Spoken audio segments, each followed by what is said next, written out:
বর্তমান সময়েও নানা ধরনের ট্যাগ আমাদেরকেও দেয় কি দেয় না বলেন? দেয়। আমাদেরকে কি বলে? মৌলবাদী বলে, বলে বলে ওই যে রাজাকার বলে। রাজাকার রাজাকার খেলার দিন শেষ।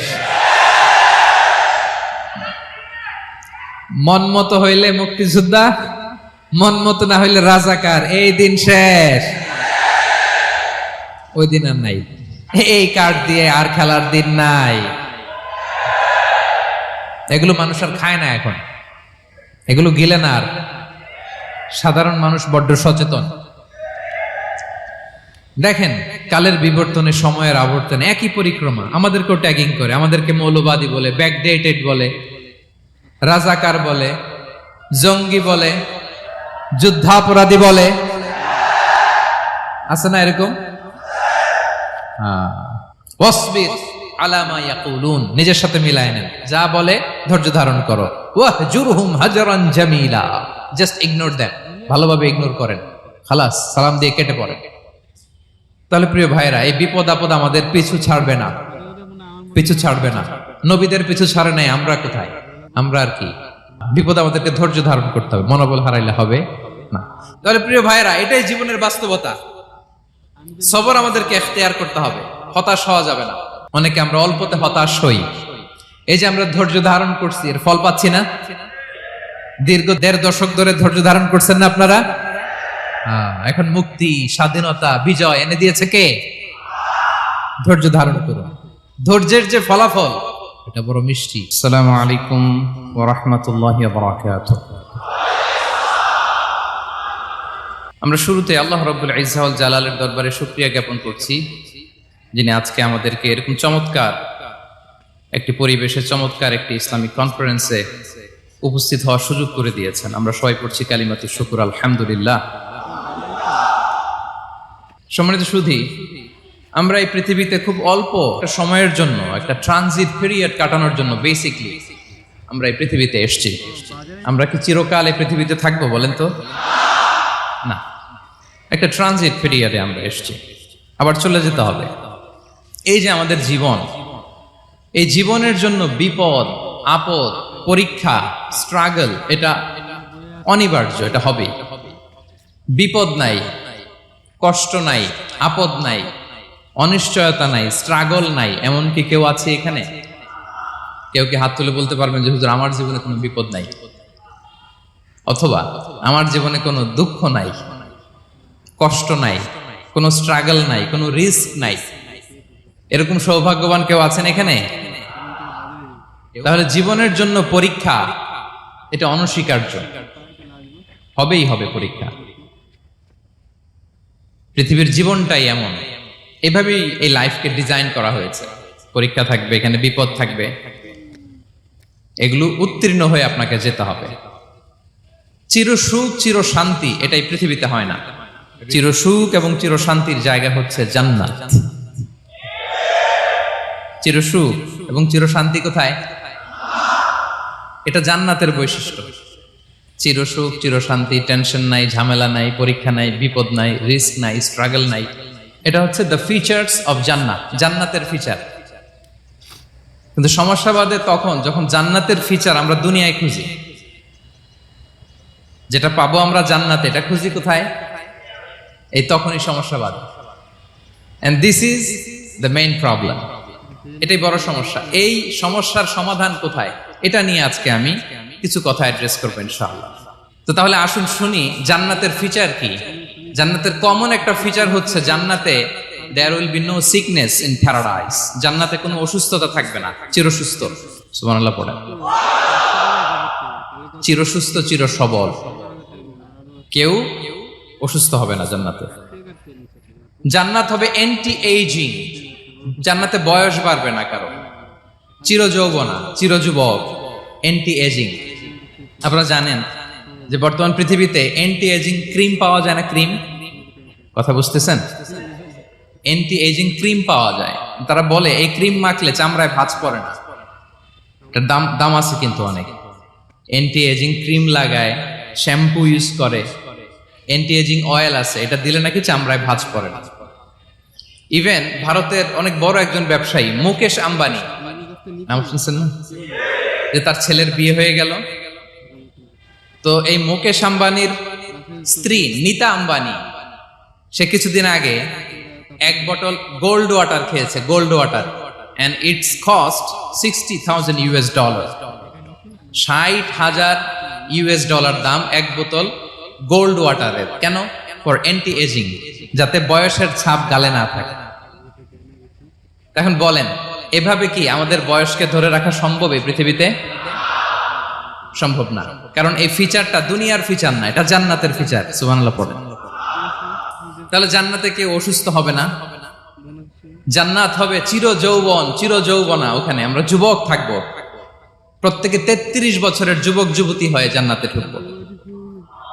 বিষ্ণু ইসলাম বলেন, আহলুল জান্নাতি জুরদা ওয়া মুরদা ওয়া আবনাউ সালাসিন ওয়া সালাসিন। জান্নাতে যারা যাবে শুভ্র দাড়িবিহীন, প্রত্যেকে হবে 33 বছর বয়সের। ওই যে 33 বছর বয়সে একবার ঢুকলেন, আর বয়স বাড়বে না, ওইটাই চিরকাল ওই বয়স পাবেন। জান্নাতের আরেকটা ফিচার হচ্ছে নো ফ্রাস্ট্রেশন, কোনো চিন্তা নাই, দুশ্চিন্তা নাই, হাইপার টেনশন নাই, সজীব প্রাণবন্ত। সুবহানাল্লাহ। জান্নাতের আরেকটা ফিচার হচ্ছে there is no expiry date in জান্নাত। এক্সপায়ারি ডেট আছে? জান্নাতে যে ঢুকবো 7 দিনের জন্য চেক ইন, নাকি চেক ইন কয় দিনের জন্য? 7 দিন, 10 দিন পরে চেক আউট করে ফেলবে, এরকম না। নো এক্সপায়ারি ডেট, আজীবন। একবার এন্ট্রি পেলে বের হওয়ার টেনশন নাই। আল্লাহু আকবার। তাহলে no expiry date, rather it's eternal, আজীবন থাকবেন, খালিদিনা ফিহা, চিরকাল থাকবেন। এবং জান্নাতের সবচাইতে গুরুত্বপূর্ণ ফিচার হচ্ছে there will be no death in জান্নাত। জান্নাতে আপনার আর মৃত্যু হবে না, মৃত্যুর বিদায় হবে। তার মানে আপনি অমর হবেন। তাহলে আপনি চির সুস্থ, চির সবল হবেন জান্নাতে, চির যুবক থাকবেন, প্রাণবন্ত থাকবেন, আপনি অমর হবেন, আপনি জান্নাতে মরবেন না। জান্নাতীরা যখন জান্নাতে যাবে, ফেরেশতারা ডেকে বলবে, ইয়া আহলাল জান্নাতি ইন্না লাকুম আন তাসিহু ফালা তাসকামু আবাদা। জান্নাতীরা চিরকাল সুস্থ থাকবা, অসুস্থ হবা না। ইন্না লাকুম আন তাশিব্বু ফালা তাহরামু আবাদা, তোমরা শাবাব থাকবা, বুড়া হবা না। ওয়া ইন্না লাকুম আন তাহইয়াউ ফালা তামুতু আবাদা, চিরকাল বেঁচে থাকবা, মরবা না। এবং সেদিন জান্নাতে মৃত্যু দেয়া হবে, মৃত্যু দেয়া হবে। ইউতাল মাউতু বিকাবশিন আমলাহ, একটা ছাগলের আকৃতিতে মৃত্যুকে আনা হবে। ফায়ুযবাহুল মাউত, মৃত্যুকে জবাই দেয়া হবে। এবার জান্নাতীরা তাকিয়ে থাকবে, ফেরেশতারা বলবে, ইয়া আহলাল জান্নাতি খুলুদুন ফালা মাউত, হে জান্নাতীরা চিরকাল এই জান্নাতে থাকবে। তাহলে জান্নাতের ফিচার পাইছেন। এখন কোন বোকা যদি এই ফিচার দুনিয়ায় খোঁজে, পাবে? পাবে না, কারণ দুনিয়ার ফিচার আলাদা। দুনিয়ার ফিচার কি? এই দুনিয়াতে বিপদ আসবে, কষ্ট আছে দুনিয়াতে, হতাশা আছে, ভয় আছে, অসুস্থতা আছে, বার্ধক্য আছে, এবং এই দুনিয়ার একটা এক্সপায়ারি ডেট আছে, আছে না? দ্য ডে ইউ ডাই, যেদিন আপনি মারা যাবেন, এটা আপনার এক্সপায়ারি ডেট। চলে যেতে হবে, চলে যেতে হবে। এই পৃথিবীতে মৃত্যুর অস্তিত্ব আছে। সবকিছু থমকে দিয়ে, আপনাকে চমকে দিয়ে মৃত্যু চলে আসবে, ঠিক কিনা বলেন? তাহলে এগুলো হচ্ছে দুনিয়ার ফিচার। এই দুনিয়াতে বিপদ আপদ, কষ্ট, ঝুঁকি, স্ট্রাগল, বার্ধক্য, অসুস্থতা, এগুলো নিয়ে আমাদেরকে টিকে থাকতে হয়। এটা দুনিয়ার ফিচার, মিলাই ফেললে হবে না। জান্নাতের ফিচার একটা, দুনিয়ার ফিচার আরেকটা। দুনিয়াতে কষ্ট থাকবে, বিপদ আপদ থাকবে। এই দুনিয়ার ফিচারটা আল্লাহ তাআলা কোরআনের একটা আয়াতে খুব চমৎকার ভাবে উল্লেখ করেছেন। সেটা দিয়েই আমি আলোচনা শুরু করেছি। আল্লাহ তাআলা ইরশাদ করছেন, ওয়ালা নাবলুওয়ান্নাকুম বিশাইইম মিনাল খাউফি ওয়াল জু'i ওয়া নাকসিম মিনাল আমওয়ালি ওয়াল আনফুসি ওয়াস সামারাত ওয়া বাশশিরিস সাবিরিন। আল্লাহ তাআলা বলছেন, অবশ্যই অবশ্যই আমি তোমাদেরকে পরীক্ষা করব, ভয় দিয়ে, ক্ষুধা দিয়ে, সম্পদের ঘাটতি দিয়ে, আতঙ্ক দিয়ে, প্রাণনাশ দিয়ে, ফল ফসলের হানি দিয়ে পরীক্ষা করব। কিন্তু এই পরীক্ষায় যারা উত্তীর্ণ হবে, যারা সবর ইখতিয়ার করবে, ওয়াবাশশিরিস সাবিরিন, ধৈর্যশীলদের জন্যই হচ্ছে সুসংবাদ। আলহামদুলিল্লাহ পড়ে। তাহলে সম্মানিত সুধী, আমরা বুঝতে পারলাম এই পৃথিবীর ফিচার হচ্ছে এখানে বিপদ থাকবে, বিপদ ছাড়া কেউ থাকবে না। স্ট্রাগল থাকবে, কষ্ট থাকবে, ঝুঁকি থাকবে, রিস্ক থাকবে, এবং নানা ধরনের বিপদ আপদ দিয়ে আল্লাহ তাআলা আমাদেরকে পরীক্ষা করবেন। এটা মাস্ট, এটা আমাদের মাইন্ডসেটে নিয়ে নিতে হবে, মাইন্ডসেটে এটা ক্লিয়ার থাকতে হবে। চিরসুখ চিরশান্তি এই দুনিয়াতে মিলবে, কোথায় মিলবে তাহলে এটা? তাহলে বিপদ আসবেই, আপদ আসবেই, পরীক্ষা থাকবেই আমাদের জীবনে। তবে ইন্টারেস্টিংলি মজার বিষয় হচ্ছে পরীক্ষাটা এক একজনের এক এক রকম। পুরো পৃথিবীটা একটা পরীক্ষা ক্ষেত্র, কিন্তু কারো প্রশ্নপত্রের সাথে কারো প্রশ্নপত্রের কোনো মিল নাই। সুবহানাল্লাহ। আমার পরীক্ষা একরকম, আপনার পরীক্ষা আরেক রকম, ওই ভাইয়ের পরীক্ষা আরেক রকম, ওনারটা আরেক রকম। সবাই পরীক্ষার্থী, সবাই পরীক্ষার্থী, কিন্তু কারো প্রশ্নপত্রের সাথে কারো প্রশ্নপত্রের কোনো মিল নাই। কারো জন্য পরীক্ষা হচ্ছে সে খুব অসুস্থ, প্রচন্ড অসুস্থতা, তার জন্য পরীক্ষা। ক্যান্সারের রোগী, দুরারোগ্য ব্যাধি, ডক্টর বলছে 4th স্টেজে চলে আসছে, কয়েক মাস বাঁচতে পারে, এটা তার জন্য পরীক্ষা। আবার কারো দেখবেন যে খুব একটা অসুস্থতা নাই, অসুস্থতার ঝামেলা নাই, কিন্তু তার দারিদ্রতা আছে, তার আর্থিক অনটন, এটা তার জন্য পরীক্ষা। আবার কারো দেখবেন অসুস্থতাও নাই, দারিদ্রতাও নাই, তার দাম্পত্য জীবনের সমস্যা আছে না নাই? অনেকের দেখবেন এগুলো কোনোটাই সমস্যা না, তার ছেলে কথা শোনে না, মাদকাসক্ত। আহা, মাদকাসক্ত, রিহ্যাবে পাঠায়, আবার আসে, আবার গাঁজা খাওয়া শুরু করে, আছে না নাই বলেন? দেখেন তার পরীক্ষাটা আবার আলাদা। অনেকের দেখবেন মেয়ে বাবার কথা শোনে না। আবার অনেকের দেখবেন যে ব্যবসায় সমস্যা, লসের পর লস, লাভ উঠাতে পারে না। তাহলে পরীক্ষা ছাড়া, বিপদ আপদ ছাড়া দুনিয়াতে কেউ নাই, কেউ নাই প্রিয় ভাইয়া। এটা আমাদের মাথায় রাখতে হবে। পরীক্ষা আপনাকে দিতেই হবে, পরীক্ষা দিয়ে দিয়েই নিজেকে প্রমাণ করতে হবে। আর এক একজনের পরীক্ষাটা এক এক রকম, কারো পরীক্ষার সাথে কারো পরীক্ষার কোনো মিল থাকবে না। তো মাঝে মাঝে আমরা এটা ভুলে যাই। আল্লাহ তাআলা কালামে পাকে রিমাইন্ডার দিয়ে আমাদেরকে স্মরণ করিয়ে দিতে চান যে এই পৃথিবীতে আসলে তোমরা এসেছো পরীক্ষা দিতে। এটাই জীবনের বড় বাস্তবতা। আমাদের জীবনে যত হতাশা, আমাদের জীবন নিয়ে যত অভিযোগ, আমাদের মনে যত কষ্ট, আমাদের হৃদয়ের ভেতরে যত অস্থিরতা, তার মূলে হচ্ছে এই সমস্যা যে আমরা ভুলেই গেছি আমরা পরীক্ষা দিতে আসছি। এটা যদি ভুলে না যান, এটা যদি আপনার মাইন্ডসেটে থাকে যে পুরো জীবনটা একটা পরীক্ষা, তাহলে দেখবেন কোনো কিছু আপনাকে কাবু করতে পারবে না। আপনি হতাশ হবেন না, জীবন নিয়ে আর অভিযোগ থাকবে না, আপনি ভেঙে পড়বেন না, সব অভিযোগ হতাশা দূর হয়ে যাবে। তার মানে বুঝতে পারলাম পরীক্ষা আপনাকে দিতেই হবে। পরীক্ষা দেয়া ছাড়া এই পৃথিবী থেকে চলে যাওয়ার কোনো চান্স বা সুযোগ আমাদের কারো নেই। সূরাতুল আনকাবুতে আল্লাহ তাআলা এই কথাটা আরো চমৎকার ভাবে বলেছেন। আল্লাহ তাআলা ইরশাদ করছেন, আহাসিবান নাসু আইয়ুতরাকু আইয়াকুলু আমান্না ওয়া হুম লা ইফতানুন ওয়ালাকাদ ফাতান্নাল্লাযীনা মিন ক্বাবলিহিম ফালা ইয়া'লামান্নাল্লাহু আল্লাযীনা সাদাকু ওয়া লা ইয়া'লামান্নাল কাযিবিন। আল্লাহ বলেন, মানুষ কি ভেবেছে সে শুধু বলবে আমি ঈমানদার আর তাকে আমি জান্নাতে ঢুকাই দিব? না, কখনো না, কোশ্চিন কালেও না। বরং পূর্ববর্তীকালে যারা পৃথিবীতে এসেছিল তাদেরকে আমি পরীক্ষা নিয়েছি, পরীক্ষা করেছি, এবং তাকেও ঈমানের প্রশ্নে সে সত্যবাদী না মিথ্যাবাদী পরীক্ষা দিয়ে দিয়ে নিজেকে প্রমাণ করতে হবে। ঠিক কিনা বলেন? পরীক্ষা দিয়ে আপনাকে প্রমাণ করতে হবে। এবং এই পরীক্ষার ব্যাপারটা, এটা যে শুধু আমরা সাধারণ মানুষ আমাদের জীবনে দুঃখ বিপদ পরীক্ষা এমনটা না। এই পৃথিবীর সবচাইতে শ্রেষ্ঠ মানুষ যারা ছিলেন তাদেরকে আল্লাহ পরীক্ষা নিয়েছেন। বলেন তো এই পৃথিবীতে সবচাইতে শ্রেষ্ঠতম মানুষ কারা? সবচাইতে শ্রেষ্ঠ ভালো মানুষ কারা ছিল পৃথিবীতে? বলেন তো নবীরা। আওয়াজ করে বলেন তো কারা? বলেন তো নবীদের জীবনে পরীক্ষা ছিল কি ছিল না? হ্যাঁ ছিল। বেশি না কম? বিষ্ণু ইসলামকে জিজ্ঞাসা করা হলো, আইয়ুন নাসি আশাদ্দু বালাআন ইয়া রাসূলুল্লাহ, হে আল্লাহর রাসূল, এই পৃথিবীতে কাদের জীবনে পরীক্ষা বেশি? বিষ্ণু ইসলাম বললেন, আল আম্বিয়া, নবীদের জীবন। আল আম্বিয়া সুম্মাল আমসাল ফাল আমসাল, সবচাইতে জীবনে পরীক্ষার সম্মুখীন সবচাইতে বেশি হয়েছেন নবীরা।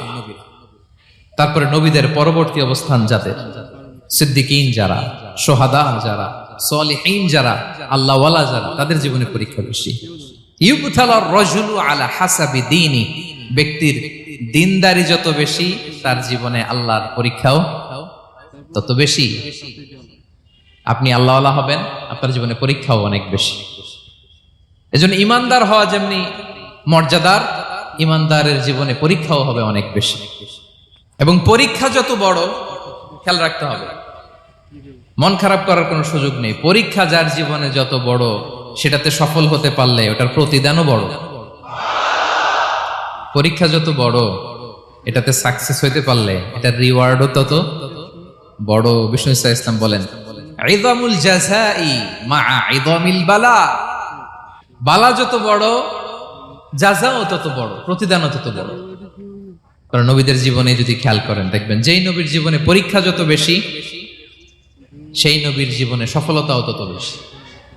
সাইয়েদনা ইব্রাহিম আলাইহিস সালামের কথাটা একটু খেয়াল করেন তো, বলেন তো ওনার জীবনে পরীক্ষা কেমন ছিল, বেশি না কম? ওনার জীবনের পরীক্ষা থেকেই তো আমরা এই শব্দটা ব্যবহার করি, আমরা বলি অগ্নি পরীক্ষা। কি বলি? মানে আগুনে নিক্ষেপ করা হয়েছে সাইয়েদনা ইব্রাহিম আলাইহিস সালামকে, তাও স্বাভাবিকভাবে না, উলঙ্গ করে, ন্যাকেট করে ওনাকে অপমানিত করবার জন্য ওনার গায়ের জামা কাপড় খুলে উলঙ্গ অবস্থায় আল্লাহর খলিল সাইয়েদনা ইব্রাহিম আলাইহিস সালামকে অগ্নিকুণ্ডে নিক্ষেপ করা হয়েছিল। এরকম এক্সপেরিয়েন্স এই অডিটোরিয়ামের ভেতরে আমাদের কখনো হয়েছে? তাইলে সাধারণ মানুষের জীবনের পরীক্ষা আর নবীদের জীবনের পরীক্ষার মধ্যে পার্থক্য আছে না নাই? ওই পরীক্ষায় উনি পাশ করে ফেললেন। 86 বছর পর্যন্ত আল্লাহর কাছে দোয়া করলেন, আল্লাহ আমাকে একটা নেককার সন্তান দাও। আল্লাহ সন্তান দেয় না। 86 বছর পরে আল্লাহ তাআলা সাইয়েদনা ইব্রাহিম আলাইহিস সালাম এবং হাজারের ঘরকে উজালা করে সন্তান দিলেন। সাইয়েদনা ইসমাঈল আলাইহিস সালাম পৃথিবীতে আসলেন কত বছর বয়সে? 86 বছর বয়সের এখানে কেউ আছেন? হ্যাঁ, আছি আমরা? কেউ নাই। 86 বছর বয়সে প্রথম সন্তান পেয়েছে। তাদের ঘরকে উজালা করে আল্লাহর নবী সাইয়েদনা ইসমাঈল আলাইহিস সালাম আসলেন। এবার আল্লাহ বললেন, যাও স্ত্রীকে আর এই কলিজার টুকরা সন্তানকে, থাকো তো প্যালেস্টাইনে, প্যালেস্টাইন থেকে ১,৫০০ কিলোমিটার দূর, দ্য ব্যারেন ল্যান্ড, ওই মক্কার ধুধুমরু প্রান্তরে রেখে আসো, যেখানে কেউ নাই, মানুষ নাই, গাছ নাই, পাখি নাই, পানি নাই, যাও রেখে আসো। আচ্ছা বলেন তো, ৮৬ বছর পরে যে লোকটা সন্তান পেল, বুঝেছেন উত্তর দিয়েন, ৮৬ বছর পরে যে লোকটাকে আল্লাহ তাআলা সন্তান দিল, তার হৃদয়ে ওই সন্তানের জন্য মায়া বেশি না কম? এমনি তো আমাদের প্রথম সন্তানের হিস্ট্রিটা একটু খেয়াল করেন তো। প্রথম আমাদের যে মেয়ে হয়েছিল বা যাদের ছেলে হয়েছিল, তার প্রতি আদর, সোহাগ, দরদ, ভালোবাসা, আল্লাহ কত ছিল। আর ৮৬ বছর বয়স আল্লাহ তাআলা ওনাকে সন্তান দিলেন, দিয়ে বললেন যাও হাজারকে আর ইসমাঈলকে মক্কার ধুধুমরু প্রান্তরে রেখে আস। আল্লাহ তাআলা বলতে দেরি, চলে যেতে দেরি নাই, মুহূর্তে উনি রওনা হয়ে গেলেন। সুবহানাল্লাহ পড়বেন না? রেখে আসলেন মক্কার ধুধুমরু প্রান্তরে। এবার আল্লাহ বললেন, যাও রিটার্ন ব্যাক টু প্যালেস্টাইন, প্যালেস্টাইনে চলে যাও। চলে গেলেন, হৃদয়টা ভেঙে খান খান। অনেক বছর পরে আল্লাহ তাআলা আবার অনুমতি দিলেন, যাও এবার ছেলেকে দেখে আসতে পারো, যাও প্যালেস্টাইন থেকে আবার মক্কায় যাও। সাইয়েদনা ইব্রাহিম আলাইহিস সালাম প্যালেস্টাইন থেকে আবার ১,৫০০ কিলোমিটার পথ পাড়ি দিয়ে, এখনকার মতো ফ্লাইটে যায় না, গাড়িতেও না, উটে করে। কিসে করে? উনি যে কতবার মক্কা থেকে ফিলিস্তিন এসেছেন আর গিয়েছেন, কোন ইয়ত্তা নাই, হিসাব নাই। গেলেন, এবার ছেলেটা হাঁটতে পারে, দৌড়াতে পারে, একটু একটু কথা বলতে পারে, আব্বু আব্বু ডাকতে পারে। কেমন মায়া লাগে বলেন তো? মায়া ভালোবাসায় যখন টইটম্বুর, ঠিক ওই মুহূর্তে আল্লাহ বললেন, ছেলেকে জবাই করো, জবাই করো ছেলেকে। আল্লাহ তাআলা বলতে দেরি করেছেন, আল্লাহর আদেশ পালনে 1 সেকেন্ডও তিনি দেরি করেন নাই। ছুরি চালালেন, জান্নাত থেকে দুম্বা নিয়ে আসা হলো। এভাবে আল্লাহর নবী ইব্রাহিম আলাইহিস সালাম ওনার জীবনের প্রতিটি ক্ষেত্রে যেখানে আল্লাহ তাআলা ওনাকে পরীক্ষা নিয়েছেন, উত্তীর্ণ হয়েছেন। এবং দেখেন ওনাকে আল্লাহ তাআলা কি উপহার দিলেন। আল্লাহ তাআলা ওনাকে খলিলুল্লাহ উপাধি দিলেন, আল্লাহর বন্ধু। সুবহানাল্লাহ বলেন। আল্লাহ তাআলা বলছেন, ওয়া ইযি বিতালা ইব্রাহিম রাব্বুহু বিকালিমাতিন ফাআতাম্মাহুন, ক্বালা ইন্নী জাইলুকা লিন-নাসি ইমামা। আল্লাহ অনেকগুলো পরীক্ষা নিয়েছিলেন সাইয়েদনা ইব্রাহিম আলাইহিস সালাম, প্রতিটা পরীক্ষায় সাকসেসফুলি পাস করেছেন, গোল্ডেন এ প্লাস। আল্লাহ বলেন ইন্নী জাইলুকা লিন-নাসি ইমামা, I'm gonna make you the leader for the entire human being. I'm gonna appoint you as a leader for the entire universe. গোটা বিশ্বের জন্য, গোটা মানবতার জন্য আমি তোমাকে লিডার বানায় দিলাম। ইযামুল জাযাই মা'a ইযামিল বালা। পরীক্ষা যত বড়, ওই পরীক্ষায় পাশ করলে ওইটার ফলাফল ও প্রতিদানও বড়। তাহলে দেখেন প্রিয় ভাইরা, সাইয়েদনা ইব্রাহিম আলাইহিস সালামের জীবনে পরীক্ষার কোনো শেষ ছিল না। আমি আপনি কোথায়?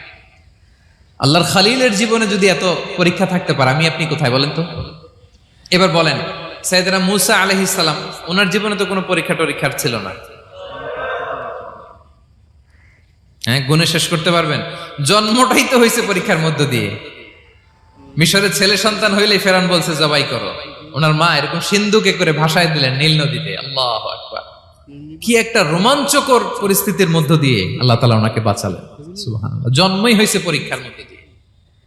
বড় হইলেন, ফেরাউনের ভয়ে দেশ ত্যাগ করলেন, মিশর থেকে মাদিয়ান।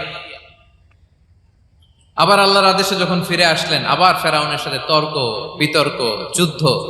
একটা রাত আল্লাহ নবী মূসা আলাইহিস সালাম শান্তি মতো মিশরে ঘুমাতে পারে নাই। একটা রাত। শেষ পর্যন্ত এই ফেরাউন মূসা আলাইহিস সালামকে ধাওয়া করেছে। ফেরাউনের ধ্বংসের আগ পর্যন্ত সে মূসা আলাইহিস সালামকে ধাওয়া করেছে। তার মানে মূসা আলাইহিস সালাম এই বিপদ আপদ পরীক্ষা এগুলো থেকে মুক্তি পান নাই। এবার বলেন ঈসা আলাইহিস সালামের কথা। ওনার জীবনে তার পরীক্ষা ছিল না। কি পরীক্ষা ছিল? হ্যাঁ, আল্লাহু আকবার। Same scenario goes to the biography of every messenger in the world. পৃথিবীর সব নবীর ক্ষেত্রে একই ঘটনা ঘটেছে। সাইয়েদনা ঈসা আলাইহিস সালাম দাওয়াত যখন দিলেন, ওনার বিরোধিতা শুরু হলো, ওনাকে হত্যার ষড়যন্ত্র হলো। ইভেন কি ওনাকে মারার জন্য বনি ইসরাইলেরা উদ্ধত হলো, জানে বাঁচবার জন্য পালালেন। এক ঘরে ঢুকলেন, চারদিক দিয়ে ঘেরাও করলো। উনি দরজা জানালা লাগাই দিলেন।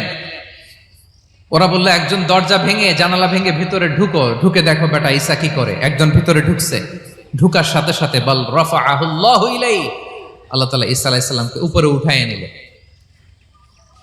আর যেই লোকটাকে তারা ভিতরে ঢুকালো, তার চেহারাকে আল্লাহ তাআলা ঈসা আলাইহিস সালামের চেহারার মতো করে দিলেন।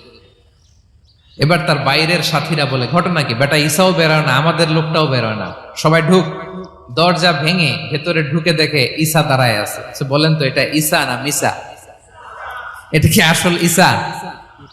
ওমা কতালু ওমা সলাবু ওয়ালাকিন শুব্বিহা লাহুম। আল্লাহ বলে, তোমরা আমার নবী ঈসাকে হত্যাও করতে পারো নাই, শুলেও চড়াতে পারো নাই, আমি সেফটি সিকিউরিটি দিয়ে আমার নবী ঈসা আলাইহিস সালামকে আকাশে তুলে নিয়েছি। তাহলে ওনার জীবনে পরীক্ষার শেষ ছিল না। এবার যদি আমরা বিশ্বনবী সাল্লাল্লাহু আলাইহি ওয়াসাল্লামের জীবনের দিকে তাকাই, ওনার জীবনটা দেখেন তো। আমাদের পেয়ারা নবী বিশ্বনবী মুহাম্মদুর রাসূলুল্লাহ সাল্লাল্লাহু আলাইহি ওয়াসাল্লাম, ওনার জীবনে কি স্ট্রাগল ছিল? স্ট্রাগল। মাক্কি জীবনের কথা যদি একটু খেয়াল করেন, দেখেন তো 3 বছর শিয়াবে আবি তালেবে জেল খেটেছেন, না খেয়েছিলেন।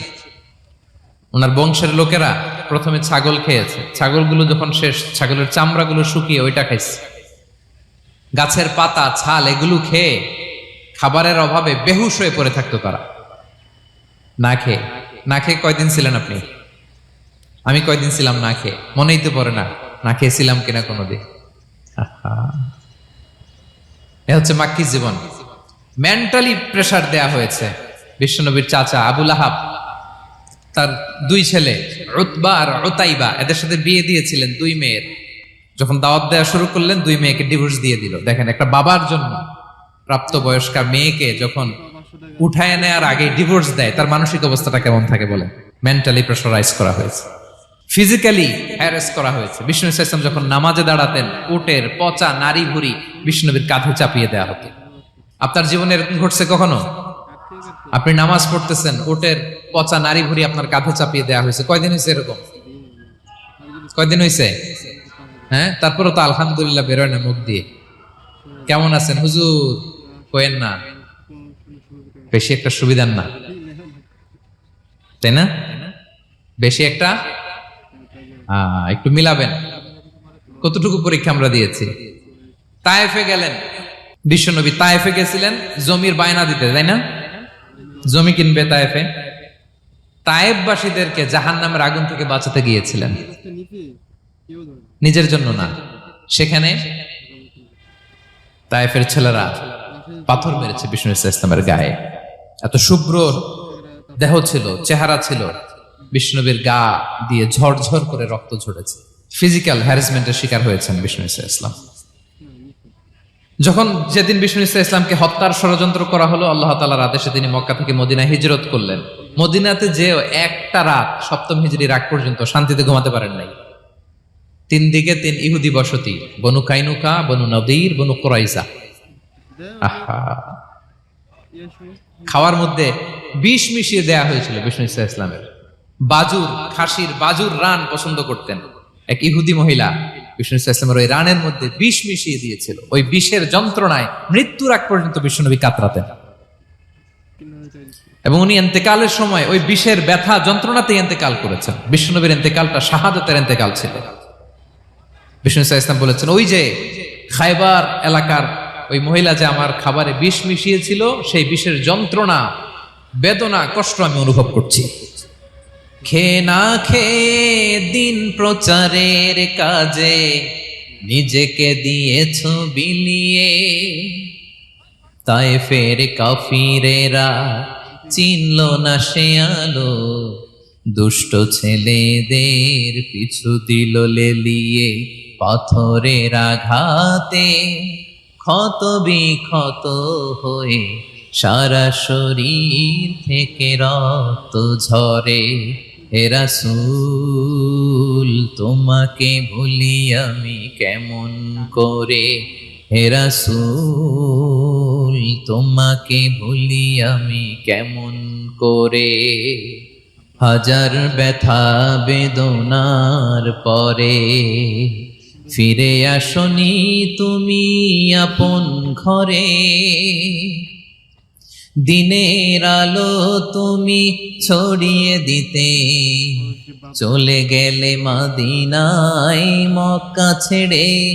হে রাসূল তোমাকে ভুলি আমি কেমন করে, হে রাসূল তোমাকে ভুলি আমি কেমন করে। ঠিক কিনা বলেন? একটা রাত শান্তিতে, শান্তির ঘুম তিনি দিতে পারেন নাই। প্রিয় ভাইরা, তাহলে আমরা কি বুঝলাম? বিশ্বনবীর জীবনও পরীক্ষা ছিল কি ছিল না? আমাদের উপায় আছে? আমরা বাঁচতে পারবো এই বিপদ আপদ পরীক্ষা ঝঞ্ঝাল থেকে? বাঁচতে চাইলেও বাঁচতে পারবো? পারবো না। ইমাম মালিক আলাইহি রাহমা নাম শুনেছেন? ইমাম মালিক, ওনার জ্ঞান থেকে লাখো লাখো মানুষ উপকৃত হয়েছে, কোটি কোটি মানুষ উপকৃত হয়েছে। মদিনার রাস্তায় রশি দিয়ে ওনাকে টেনে হিচড়ে এক এলাকা থেকে আরেক এলাকায় নিত জালেম বাদশারা। ইমাম মালিক আলাইহি রাহমা। ইমাম আহমদ ইবনে হাম্বল,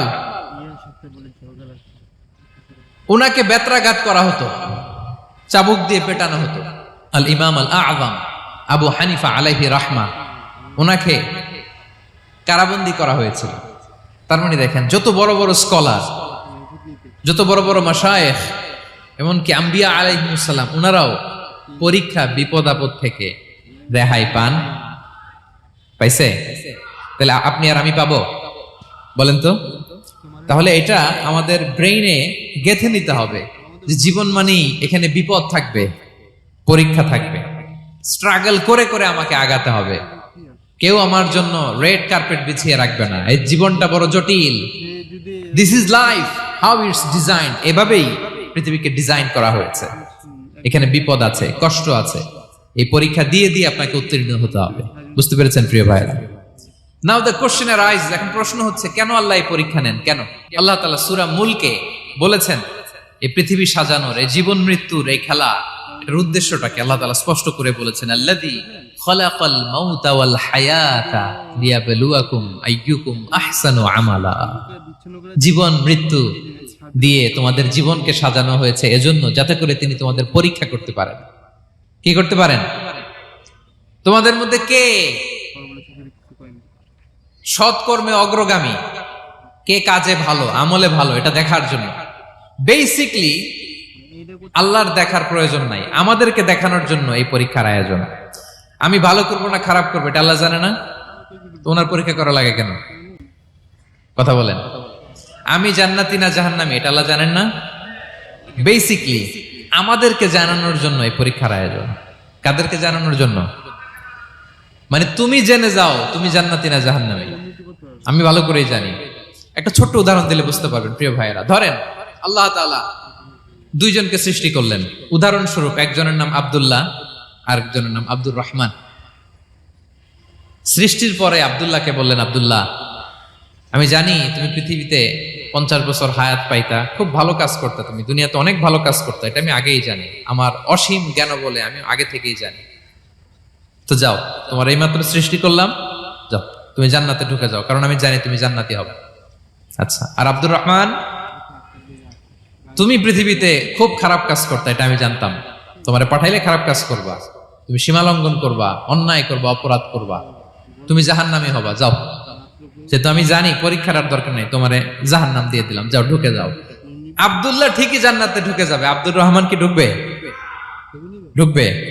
সে বলবে, আল্লাহ এইমাত্র আমারে বানাইলেন, এইমাত্র আপনি আমাকে সৃষ্টি করলেন, সৃষ্টি করেই বলতেছেন তুমি জাহান্নামে যাও, আর বলতেছেন আমি জানি দুনিয়াতে পাঠালে তুমি খারাপ কাজ করবা, তুমি জাহান্নামী হবা, পাঠানোর আর কি দরকার, আগে থেকে জাহান্নামে যাও। আল্লাহ আপনি জানলে জানতে পারেন, আমি তো জানি না। ঠিক কিনা বলেন? সে বলবে, না আল্লাহ আপনি ভুল বলতেছেন, এই দুনিয়াতে পাঠাইলে আমি খুব ভালো কাজ করতাম, আমি সীমা লঙ্ঘন করতাম না, নামাজ পড়তাম, রোজা রাখতাম, হজ করতাম, যাকাত দিতাম, সাদাকা করতাম, চ্যারিটি করতাম, জনকল্যাণকর সব ভালো কাজগুলো আল্লাহ আমি করতাম। এজন্য আল্লাহ তাআলা পরীক্ষার আয়োজন করেছেন, যাতে করে তুমি জেনে যাও যে পৃথিবীতে তুমি কি করেছো। এখন আর আল্লাহকে এক্সকিউজ দেওয়ার সুযোগ নেই। আচ্ছা বলেন তো, আবু জাহেলকে যদি আল্লাহ এখন কিয়ামতের দিন বলে, Abu Jahl go to the hell fire, Abu জাহেলের কিছু বলার সুযোগ আছে? কারণ ও দুনিয়াতে কি করে আসছে এটাও জানে না। ফেরাউনকে ডেকে যদি আল্লাহ বলে, ফেরাউন তুমি জাহান্নামে যাও, গো টু দা হেল ফায়ার, ওর কি কোনো এক্সকিউজ দেওয়ার সুযোগ আছে? বলেন, সুযোগ আর আছে? কারণ তুমি দুনিয়াতে কি করেছো তোমার চেয়ে ভালো কেউ আর জানে। তা পৃথিবীতে এই পরীক্ষার এই আয়োজনের সবচাইতে বড় উদ্দেশ্য হচ্ছে যাতে করে আমরা দেখে যাই যে আমরা কি কাজ করছি। কেউ যখন পরীক্ষা দেয় প্রিয় ভাইরা, ওই পরীক্ষায় কত পাবে তার একটা হিসাব আছে না? বলেন, আপনি গণিত পরীক্ষা দিয়ে আসছেন, যে 100তে 100 পাবে সে বলতে পারে আমার সব অঙ্ক হয়েছে, ঠিক কিনা বলেন? আর যে লাড্ডু গুড্ডু বুঝছেন তো, কিছুই পারে নাই, ঘোড়ার ডিম, তারও একটা হিসাব আছে যে সে কিছুই লিখে আসতে পারে নাই। তাই পৃথিবীতে এই পরীক্ষার আয়োজনের প্রধানতম কারণ হচ্ছে যাতে করে আমরা বুঝে যেতে পারি যে আমরা কোথায় যাব, জান্নাতে না জাহান্নামে। প্রিয় সুধী, এ পর্যায়ে আমরা জানবো এই যে পরীক্ষা আল্লাহ তাআলা নিচ্ছেন আমাদেরকে, এই পরীক্ষায় সফল হওয়ার মূল মন্ত্র কি। কোরআনে বিভিন্ন আয়াতে এই পরীক্ষার কথা বলা হয়েছে এবং এই পরীক্ষার সফলতার মূল মন্ত্রও কোরআনে ঘোষিত হয়েছে। আলহামদুলিল্লাহ বলেন। যে আয়াত দিয়ে আমি শুরু করেছি, এই আয়াতে আল্লাহ তাআলা বলেছেন, ওয়াবাশশিরিস সাবিরিন, নবী হে ধৈর্যশীলদেরকে আপনি সুসংবাদ দিন, ধৈর্যশীলদেরকে সুসংবাদ দিন। তার মানে বিপদে ধৈর্য ধারণ করতে হবে প্রিয় ভাইরা। ইন্নামাস সাবরু ইনদা সাদামাতিল উলা, বিপদে আমরা অনেক সময় প্যানিক হয়ে যাই, অস্থির হয়ে যাই, কি করব, হতাশ না। মুমিনরা হতাশ হয় না, ধৈর্য ধারণ করে। কি করে? কি করে? ধৈর্য ধারণ করার শক্তি দাও গো মেহেরবান আমায়, দাও গো মেহেরবান। পড়েন, ধৈর্য ধারণ করার শক্তি দাও গো মেহেরবান আমায়, দাও গো মেহেরবান। সবাই বলুন একসাথে, ধৈর্য ধারণ করার শক্তি দাও গো মেহেরবান আমায়, দাও গো মেহেরবান। বুকের ভেতর ব্যথার নদী বইছে অবিরাম, বইছে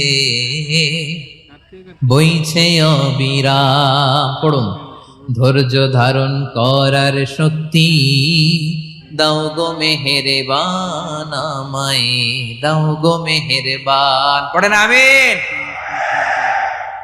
আল্লাহ যেন বিপদে আমাদেরকে ধৈর্য ধারণ করার তৌফিক দান করে। প্রিয় ভাইয়েরা, ধৈর্য এটা এমন একটা গাছ যে গাছের সারা গায়ে কাটা, কিন্তু এই গাছের ফলটা বড় সুস্বাদু। আই রিপিট, আমি আবার বলছি, ধৈর্য এটা এমন একটা গাছ যে গাছের সারা গায়ে কাটা, কিন্তু ফলটা বড় মিষ্টি, ফলটা বড় সুস্বাদু। সবাই ধৈর্য ধারণ করতে পারে না। বিষ্ণু ইসলামকে আল্লাহ তাআলা নানা সময় আশ্বস্ত করেছেন, সান্ত্বনা দিয়েছেন, আর ধৈর্যের বাণী শুনিয়েছেন। আল্লাহ বলেন, ফাসবির কামা সাবারা উলুল আজমি মিনার রাসূল। নবী হে, আপনার আগে দৃঢ় প্রত্যয়ী নবীরা যেরকম ধৈর্য ধারণ করেছে, আপনিও ধৈর্য ধারণ করুন।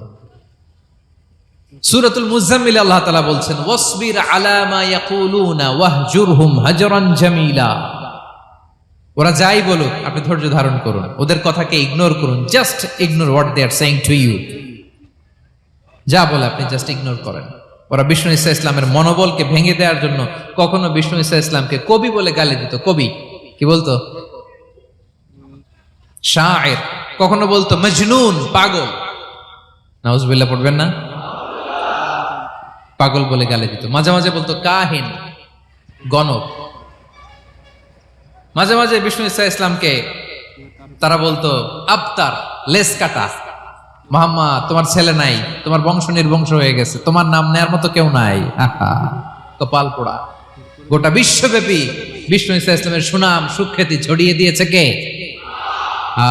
আকাশ বাতাস মাড়িয়ে, সাত আকাশ ছাড়িয়ে আল্লাহর আরশ পর্যন্ত আল্লাহ তাআলা বিষ্ণু নবীর সুনাম সুখ্যাতিকে সৌচ্চ করেছেন। ঠিক কিনা বলেন? ইগনোর করুন। আপনাকে কবি বলে, গণক বলে, আপনাকে পাগল বলে, আপনাকে লেসকাটা বলে, জাস্ট ইগনোর দেন। বর্তমান সময়েও নানা ধরনের ট্যাগ আমাদেরকেও দেয় কি দেয় না বলেন? দেয়। আমাদেরকে কি বলে? মৌলবাদী বলে, বলে বলে ওই যে রাজাকার বলে। রাজাকার রাজাকার খেলার দিন শেষ। মন মতো হইলে মুক্তিযোদ্ধা, মন মতো না হইলে রাজাকার, এই দিন শেষ। ওই দিন আর নাই। এই কার্ড দিয়ে আর খেলার দিন নাই। এগুলো মানুষ আর খায় না এখন, এগুলো গিলে না আর। সাধারণ মানুষ বড্ড সচেতন।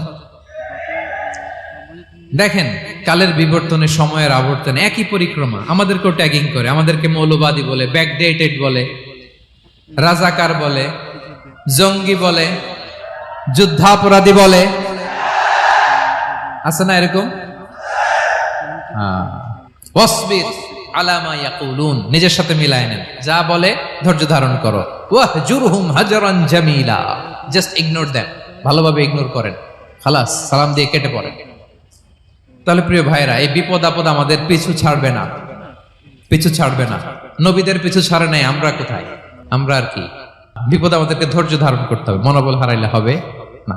দেখেন বিশ্বনবী কিভাবে আপনাদেরকে সান্ত্বনা দেয়। বিশ্বনবী বলেন, আজাবান লি আমরিল মুমিন, মুমিনের ব্যাপারটা বড় আশ্চর্যজনক। ফাইন্না আমরাহু কুল্লাহু লাহু খাইর, মুমিনের জীবনে যা ঘটে সবটাই খাইর, সবটাই কল্যাণ। ইন আসাবাতহু সাররাউ শাকারা ফাকানা খাইরাল্লাহ ওয়া ইন আসাবাতহু দাররাউ সাবারা ফাকানা খাইরাল্লাহ। মুমিনের জীবনে যদি সুখ আসে তাহলে মুমিন শুকরগুজার হয়, এটা তার জন্য ভালো। আর যদি মুমিন জীবনে দুঃখ আসে তাহলে সে সবর ইখতিয়ার করে, এটাও তার জন্য ভালো। সুবহানাল্লাহ। তাহলে দেখেন, আমরা হয় সুখে থাকি নয় দুঃখে থাকি, ঠিক কিনা বলেন? তাহলে সুখের সময় আমরা শুকর করি, কি করি? শুকরগুজার হই। শুকরিয়া করাও একটা ইবাদত, শুকরিয়া করাও কি? আর দুঃখের সময় আমরা সবর করি, সবর করাটাও একটা। তাহলে আমাদের পুরো জীবনটাই ইবাদত, পুরো জীবনটাই। সুখের সময় শুকর আর দুঃখের সময় সবর। আওয়াজ করে বলেন, সুখের সময় শুকর আর দুঃখের সময়। এই দুই ইবাদত মুমিন জীবনে চলমান, কন্টিনিউয়াস, একটা উইন উইন সিচুয়েশন। কি বলেন? উইন উইন হয়ে গেল না? যেই পরিস্থিতিতেই থাকে আমাদের জন্য লাভ। আল্লাহু আকবার। তাহলে প্রিয় ভাইরা, এটাই জীবনের বাস্তবতা। সবর আমাদেরকে ইখতিয়ার করতে হবে, হতাশ হওয়া যাবে না। অনেকে আমরা অল্পতে হতাশ হই, এই যে আমরা ধৈর্য ধারণ করছি, এর ফল পাচ্ছি না? দীর্ঘ 1.5 দশক ধরে ধৈর্য ধারণ করছেন না আপনারা? এখন মুক্তি, স্বাধীনতা, বিজয় এনে দিয়েছে কে? ধৈর্য ধারণ করুন। ধৈর্যের যে ফলাফল, এটা বড় মিষ্টি। ধৈর্য এমন একটা গাছ, এই গাছের সারা গায়ে কাটা, কিন্তু এর ফলটা বড় সুস্বাদু, এর ফলটা বড় মিষ্টি। ধৈর্য ধারণ করার অভ্যাস করতে হবে প্রিয় ভাইরা। মুমিন হতাশ হয় না, হাল ছেড়ে দেয় না। মুমিন ভরসা রাখে একজনের উপর, তিনি কে? লা তাইআসু মির রাউহিল্লাহ ইন্নাহু লা ইয়াইআসু মির রাউহিল্লাহি ইল্লাল কওমুল কাফিরুন। আল্লাহর রহ থেকে, রহম থেকে নিরাশ হয়ে যাও না। কাফির ছাড়া, অকৃতজ্ঞ ছাড়া কেউ আল্লাহর রহ থেকে, আশা থেকে নিরাশ হয় না। শয়তানের সবচেয়ে বড় মিশন হলো আমাদেরকে হতাশ বানানো, এটা খেয়াল রাখবেন। শয়তানের সবচাইতে বড় মিশন কি? আমাদেরকে হতাশ করে দেয়া। হতাশ বানাইতে পারলে সে সাকসেসফুল, খুশি। কিন্তু আমরা এত সহজে হতাশ হই না, আমরা নিরাশ হই না, আমরা বিপদে হাল ছেড়ে দেই না। আমরা ভরসা রাখি এক মহান সত্তার উপর, তিনি কে?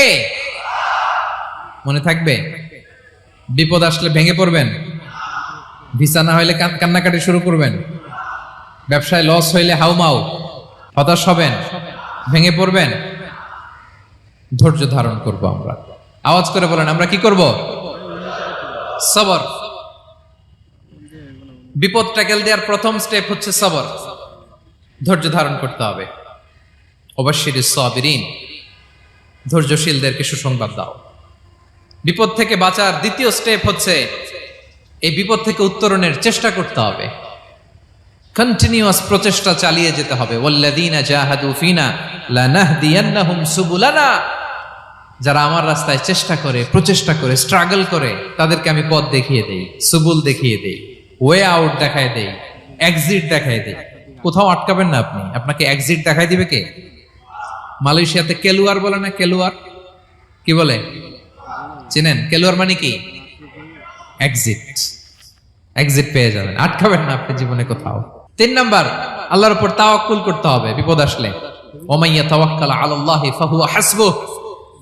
আল্লাহর উপর যে তাওয়াক্কুল করে, আল্লাহই তার জন্য যথেষ্ট হয়ে যায়। তাহলে বিপদে প্রিয় ভাইরা আমরা প্যানিক হব না, ধৈর্য ধারণ করব, বিপদ থেকে উত্তরণের সর্বোচ্চ প্রচেষ্টা চালিয়ে যাব, আর ভরসা রাখবো একজনের উপর, তিনি কে?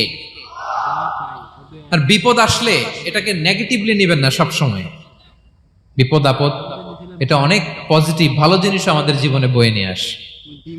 শাইখুল ইসলাম ইবনু তাইমিয়া আলাইহি রাহমা, উনি বলতেন, খুব দামি কথা, খুব হেভি ওয়েট কথা, মনোযোগ দিয়ে শুনুন। তিনি বলতেন, যে নেয়ামত তোমাকে আল্লাহ থেকে দূরে সরায়, ওই নেয়ামতের চেয়ে বিপদ ভালো, যে বিপদ তোমাকে আল্লাহর দিকে ধাবিত করে। আই রিপিট, আমি আবারও বলি, যে নাজ নেয়ামত তোমাকে আল্লাহ থেকে দূরে সরিয়ে দেয়, সে নাজ নেয়ামতের চেয়ে ওই বিপদ আপদ ভালো, যেই বিপদ আপদ তোমাকে আল্লাহর কাছে টেনে নেয়। তাহলে বিপদ আপদ আসলে আপনি হতাশ হবেন? আর কখনো দুঃখ করবেন? মোয়ারের ভাইয়েরা, আর মন খারাপ করবেন? আপনি খেয়াল করে দেখেন, বিপদ আসলে আমরা আল্লাহরে ডাকি বেশি। যখন অসুস্থ আপনি খেয়াল করেন তো, আল্লাহ আল্লাহ তুমি ছাড়া বাঁচানোর কেউ নাই, আল্লাহ আল্লাহ তুমি হেফাজত করো, আল্লাহ তুমি সুস্থ করে দাও। যখন লাইফ থ্রেট, দেখেন আপনি গুম হয়ে যেতে পারেন, আপনার কারাবন্দী করতে পারে, এরকম একটা বিপদের মধ্যে আছেন, তখন খেয়াল করেন তো আল্লাহর সাথে আপনার কানেক্টিভিটি, রিলেশনশিপটা কতটা ডেভেলপ হয়। কারণ বিপদে পড়লে আমরা আল্লাহরে ডাকি বেশি। তাহলে বিপদ আপদেরও কিছু পজিটিভ সাইড বা দিক আমাদের জীবনে আছে না নাই? অনেক পজিটিভ দিক আছে, কয়েকটা শেয়ার করি। 1 নাম্বার, আল্লাহ, 1 নাম্বার পজিটিভ সাইড তো বললাম, ইমাম ইবনু তাইমিয়া যেটা বললেন। এরপরে হচ্ছে মাঝে মাঝে আল্লাহ তাআলা আমাদের মর্যাদাকে আপগ্রেড করতে চায়, এলিভেট করতে চায়। আপনি ধরেন কোন একটা এয়ারলাইন্সের রেগুলার প্যাসেঞ্জার টিকিট কাটেন, মাঝে মাঝে হঠাৎ করে দেখবেন কাউন্টারে গেলে তারা বলে, you are upgraded to business class, অথবা you are upgraded to first class. যেহেতু রেগুলার প্যাসেঞ্জার, অনেক মাইলস জমা হয়েছে, আপগ্রেড করে দেয়। আল্লাহ তাআলা মাঝে মাঝে চায় তিনি আমাদের মর্যাদাকে, র্যাঙ্ক এটাকে আপগ্রেড করবেন, কিন্তু আমার যে আমল আখলাকের অবস্থা ওইটা দিয়ে ওই আপগ্রেড র্যাঙ্কে যাওয়ার সুযোগ নাই। বুঝতেছেন কথা? আল্লাহ চায় আমার লেভেল একটু আপ করতে, কিন্তু আমার আমলের যে অবস্থা এতে আমি ওখানে যাই না। তখন আল্লাহ কিছু বিপদ আপদ দিয়ে, পরীক্ষা দিয়ে বান্দাকে টেস্ট করে। ওই পরীক্ষায় যদি উত্তীর্ণ হন, সাথে সাথে আল্লাহ তাআলা আপনার লেভেল বা র্যাঙ্ক আপগ্রেড করে দেয়। সুবহানাল্লাহ পড়বেন না? তাহলে লাভ না লস? আওয়াজ করে বলেন, লাভ না লস? মুমিন জীবনের সব লাভ। যত বিপদ আপদ আপনাকে স্পর্শ করে প্রতিটাতেই আপনার জন্য কল্যাণ। বিষ্ণু ইসলাম বলেন, মা ইউসিবুল মুসলিমা মিন নাসাবিন ওয়ালা ওয়াসাবিন ওয়ালা হাম্মিন ওয়ালা হুজনিন ওয়ালা আযান ওয়ালা গাম্মিন হাত্তা শাওকাতি ইউশাকুহা ইল্লা কাফারাল্লাহু বিহা খাতায়া। আপনার জীবনে যত দুঃখ, যত যন্ত্রণা, যত টেনশন, যত অ্যাংজাইটি, যত ইনজুরি, এমনকি গোলাপ ফুল পাড়তে যে ওখানে যে কাটা বাঁধছে, বরই খেতে যে বরই গাছে ওঠার পর যে একটা কাটা বিঁধছে আপনার হাতে, এর কারণে আল্লাহ তাআলা আপনার গুনাহ মাফ করে দেয়। সুবহানাল্লাহ। তাহলে বিপদ আপদ দিয়ে আল্লাহ বান্দার মর্যাদাকে আপগ্রেড করে। বিপদ আপদে ফেলে আল্লাহ তাআলা বান্দার পাপ মোচন করে। বিপদ আপদ দিয়ে আল্লাহ তাআলা বান্দার শাস্তি মওকুফ করে। এমন পাপ করছেন এটার জন্য শাস্তি বরাদ্দ হয়ে গেছে, কিন্তু আল্লাহ তাআলা ওই শাস্তি থেকে মাঝে মাঝে আপনাকে বাঁচাতে চায়, তখন কিছু বিপদ দিয়ে বান্দারে পরীক্ষা করে। উত্তীর্ণ হলেই আল্লাহ তাআলা ওই শাস্তিকে মওকুফ করে দেয়। তাহলে আসুন সামারি করি, পুরো আলোচনাটার সামারি করি। বিপদ আপদ, পরীক্ষা, স্ট্রাগল, কষ্ট, এটা সুন্নাতুল্লাহি ফিদ দুনিয়া। এই দুনিয়ায় আল্লাহর সুন্নাত, এর বাইরে কেউ যেতে পারে না, ইভেন নট দ্য মেসেঞ্জার্স, নবীরাও না। আজকের আলোচনায় শুনছেন না নবীদের জীবন দিয়ে কি গেছে, ups and downs, test and trial, নবীরাও না। তাহলে এটা আমাদের মাইন্ডসেটের সাথে সেট আপ করে নিতে হবে যে অতীতে, বর্তমানে, ভবিষ্যতে বিপদ আপদ মুক্ত এই পৃথিবীতে কেউ থাকবে না। পারবেন? হ্যাঁ, এটা মাইন্ডসেটে নিয়ে নিতে হবে যে এটাই জীবন, বিপদ আপদ দিয়ে আল্লাহ পরীক্ষা করবেন। এটাই পৃথিবী। চির সুখ চির শান্তি এই পৃথিবীতে খুঁজলেই পাওয়া যায় না। শুরুতে বলছিলাম না, চির সুখ চির শান্তি। বলেন তো এটা কি দুনিয়ার ফিচার না জান্নাতের ফিচার? জান্নাতের ফিচার দুনিয়ায় খুঁজলে পাওয়া যাবে? যাবে না। তাহলে আজকের আলোচনার 1 নাম্বার লেসন হচ্ছে বিপদ আপদ এটা সুন্নাতুল্লাহি ফিদ দুনিয়া। এই দুনিয়া আল্লাহর সুন্নাত, এটা থেকে মুক্তি পাওয়ার কোনো সুযোগ নাই, নবীরাও পায় নাই।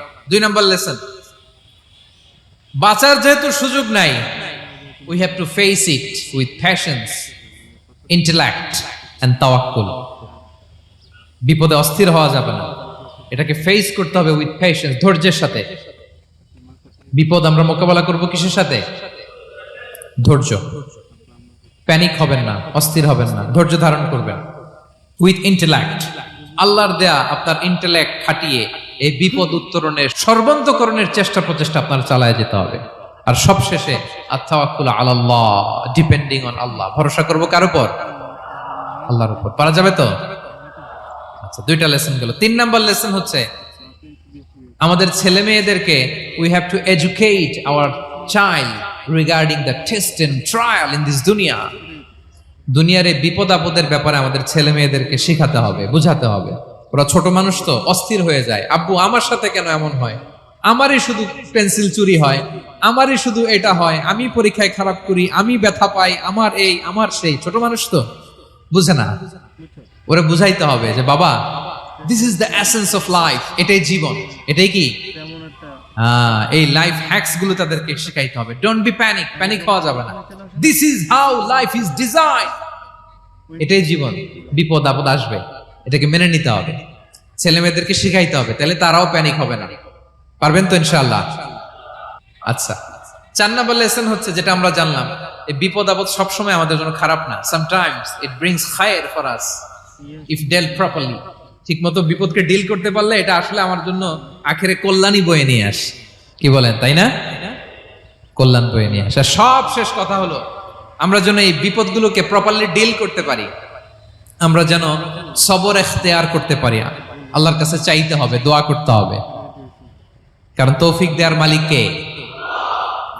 আল্লাহর কাছে যেন আমরা কায়মনোবাক্যে প্রার্থনা করতে পারি, আল্লাহ এই বিপদকে যেন আমরা ডিল করতে পারি উইথ সাবার, উইথ ইন্টেলেক্ট, উইথ তাওয়াক্কুল।